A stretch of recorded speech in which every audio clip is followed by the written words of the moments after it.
Bonjour à tous et bienvenue dans la 15e partie de Thalia et le calendrier enchanté. Sous-titré Pas ça. J'espère que les parties précédentes vous ont plu et que vous êtes prêts à retourner dans l'île imaginaire. Nous nous retrouvons pendant la descente, il était tard, et malgré l'heure tardive, nos protagonistes sont excités à l'idée d'une découverte. Ils avançaient à la lumière de la torche que tenait Gideon. Les escaliers étaient tellement longs qu'ils semblaient se finir au centre du monde. Au bout d'une interminable descente, ils arrivèrent dans ce qui semblait être une pièce immense, plongée dans des abysses insondables. Cela impressionna Thalia et Iggy. Dans l'obscurité, ils virent quelque chose de gigantesque bouger, tellement grand que ça ne pourrait pas passer par ce chemin. Les enfants, je vous présente Harzberg. On est dans un endroit caché des ruines. Bonjour, cher Harzberg. J'espère que tu vas bien, très cher. Iggy, pensant... je crois que j'ai déjà entendu ce nom quelque part. Dans une ancienne vie, hein? Bonjour Gideon, je sens que tu n'es pas seul. Il y a, je pense au moins Thalia. Mais je sens la présence d'un dragon? Pourquoi? Moi qui ai confiance uniquement en Isolde et toi, car vous êtes les seuls humains à m'avoir aidé et respecté. Dans l'ombre, l'entité bougea. Pour changer de position, elle semblait être allongée en position repos. Elle se mit debout, sur ses pattes. On distinguait pas grand-chose, il faisait trop noir. Soudainement, on vit des rubis scintiller très très haut. C'était impressionnant. La pièce était immense, et en y regardant bien, c'était des yeux. La couleur était bien vive. Autour, on voyait quelques écailles. La tête se baissa pour mieux voir les gens. Plus elle se rapprochait, plus de détails étaient visibles. Des écailles, des dents, non, des cornes. En tout cas, quelque chose qui partait des joues et qui semblait osseux. Le reste du corps n'était pas assez visible, mais on imaginait de quelque chose de très imposant. L'entité souffla du nez une fois à leur niveau, ce qui surprit tout le monde et les déstabilisa vu la puissance de celui-ci. Ne perds pas si vite la confiance en la vision d'un de tes congénères. Il y a plein de raisons qui fait que je suis venu avec eux sans te prévenir. Nous sommes pressés par le temps.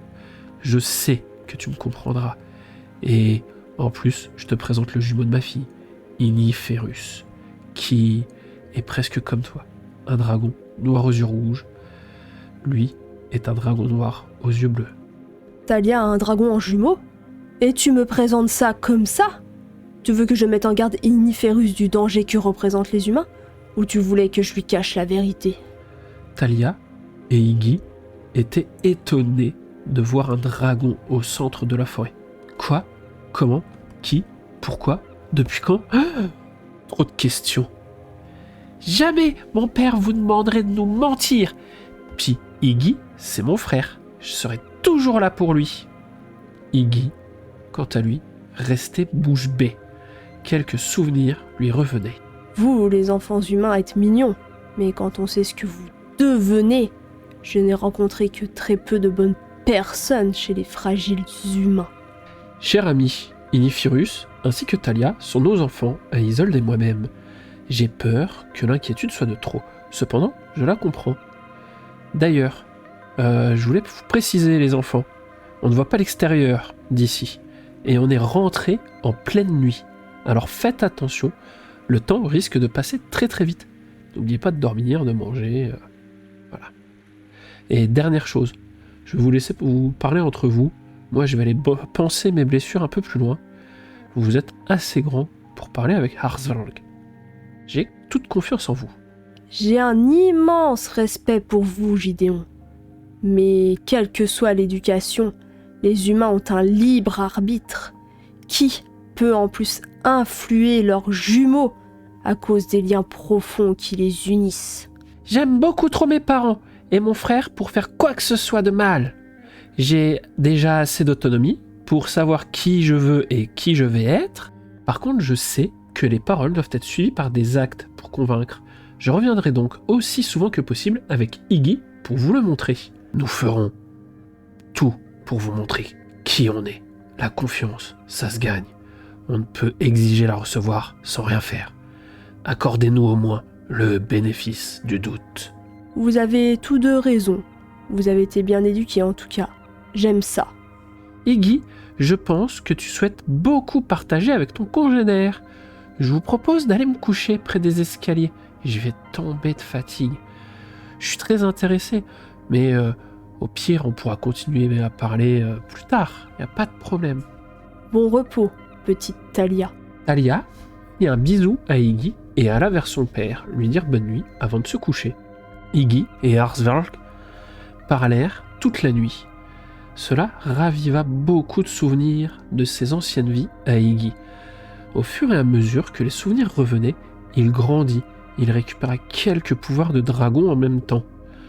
Moins besoin de dormir, ce qu'il arrangeait pour la nuit en cours, de meilleures flammes, et plus de contrôle sur la magie noire. Arsvalg expliquait plein de choses sur sa vie à Iggy, comment Isolde et Gideon la sauvèrent, comment elle fut trahie par son jumeau, à quel point cela la peinait, car elle savait que son jumeau était un mage maléfique qui souhaitait la tuer, et surtout, elle n'avait toujours pas compris à partir de quel moment il était devenu un être insensible ayant uniquement un attrait pour la puissance. Iggy apprit et redécouvrit beaucoup de choses.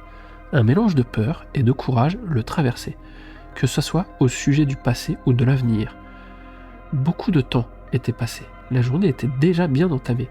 Nos protagonistes allaient peu dormir plusieurs jours de suite, mais pour l'instant, ils l'ignoraient encore. Je suis bloqué ici à tout jamais. Je suis trop grand pour sortir. Et tout détruire est contre ma volonté. Et quoi que je fasse, mon jumeau pourrait m'ossir bien trop facilement. Un jour, je te ferai don d'une partie des pouvoirs que j'ai développés. Même si tu ne pourras pas forcément les utiliser. Au moins, ils seront utiles au monde. J'ai confiance en toi. Je suis touché. J'ai de la chance d'avoir un maître comme toi pour me rappeler tant de choses rapidement. Normalement, ça aurait dû me prendre des années. Je n'aime pas trop beaucoup ça. Je vais aller voir ce qui se passe dehors. J'ai peur pour toi, Arsvalg. Ton jumeau semble être sur tes traces. Je pensais qu'avec Isolde, nous avions réussi à brouiller les pistes. Je monte m'en occuper. Il vient pour me prendre l'immortalité. Ça devait finir par arriver. Il a dû traverser le monde entier. Gideon, prends soin de toi et de ta vie. J'aime beaucoup ce que tu dis, mais on sait tous deux que je vais prendre un grand risque. Au mieux, je vais l'emporter avec moi.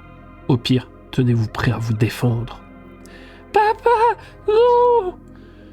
On peut t'aider. Tu n'as pas le droit de dire ça et de nous abandonner. Gideon partit la main sur la garde de son épée. On entendait quelques incantations magiques. Lloyd apparut derrière lui. Quoi qu'il se passe, tu restes ici. Je vais avec la meute. Je veux que tu les protèges. Je compte sur toi, mon frère. Lloyd acquiesça. Tous les jumeaux n'étaient pas doués de parole. Certains parlaient uniquement par télépathie. Tous les jumeaux n'avaient pas les capacités physiques pour parler. Gideon fit une embrassade à Talia et Iggy, puis partit. Une aura magique d'une couleur entre le rouge et le violet l'entourait. On le vit disparaître dans les escaliers. Les enfants, en bas, retenaient leur souffle, des secondes, des minutes, puis des heures. C'était un temps d'attente horrible pour eux. Arsvalg, pendant ce temps, était perdu dans ses pensées. Si Gideon perd, si mon jumeau arrive, que vais-je faire? On sera là. De toute façon, mon père, il peut pas perdre. Et si ça arrive, on fera tout ce qu'on peut pour t'aider, quitte à nous sacrifier. Elle a raison. Si Gédéon est prêt à ça, nous aussi. Je ne m'attendais pas à ce que de jeunes enfants disent ça.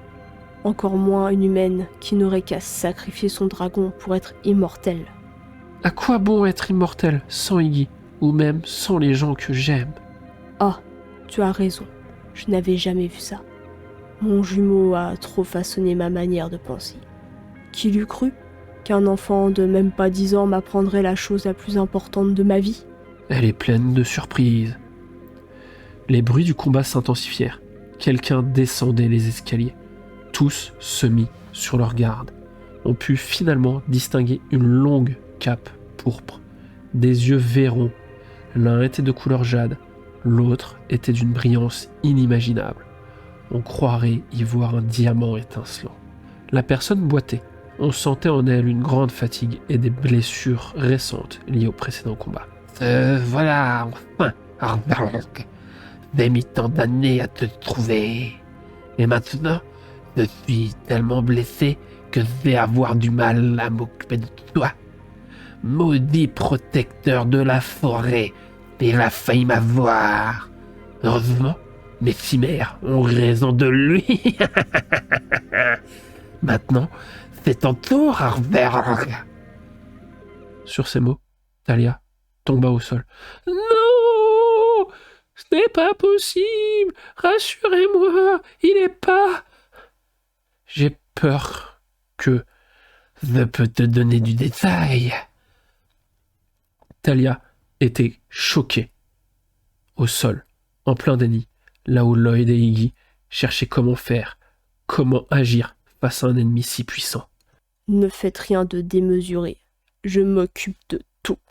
C'est sur les mots d'Arsverg et plein de tristesse suite aux derniers événements que nous allons nous quitter. À bientôt dans l'île imaginaire.